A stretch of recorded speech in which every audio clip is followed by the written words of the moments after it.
আধুনিক জীবনযাপন পদ্ধতি, খাদ্যাভ্যাস, অতিরিক্ত রোদ ও ধূমপান সহ নানা কারণে ঠোঁট কালচে হয়ে যায়। অনেকে মনে করেন একবার ঠোঁট কালচে হয়ে গেলে আবার আগের রঙে ফিরে আনা বেশ কঠিন ও খরচ সাপেক্ষ। কিন্তু ঘরে যত্ন নিলে কালচে ঠোঁটে আনতে পারেন গোলাপি আভা। গ্লিসারিন। শুষ্ক ঠোঁট দ্রুত রোদের সংস্পর্শে এলে কালো হয়। ঘুমাতে যাওয়ার আগে তুলাতে খানিকটা গ্লিসারিন নিয়ে ঠোঁটে লাগান।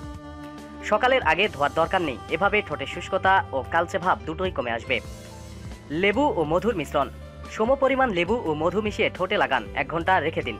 তারপর পানি দিয়ে ধুয়ে ফেলুন বা মুছে ফেলুন, এভাবে যতবার ইচ্ছা লাগাতে পারেন। আর এই মিশ্রণটি ফ্রিজে প্রায় 1 সপ্তাহের মতো রেখে ব্যবহার করতে পারবেন। দেখবেন কিছুদিনের মাঝেই আপনার ঠোঁটের রং পরিবর্তন হতে শুরু করেছে। স্ট্রবেরি রস। 2 চা চামচ স্ট্রবেরি রসের সঙ্গে 1 চামচ পেট্রোলিয়াম জেলি মিশিয়ে ঠোঁটে হালকা করে ঘষে রেখে দিন। মিশ্রণটি প্রতিদিন ব্যবহারে ঠোঁটে গোলাপি আভা ফিরে আসবে। Almond oil. আলমন্ড অয়েল বেশ সহজলভ্য, যে কোনো প্রসাধনী দোকানেই পাবেন, দামেও সস্তা। চুল ত্বকের পাশাপাশি এটি ঠোঁটের জন্যও ভালো।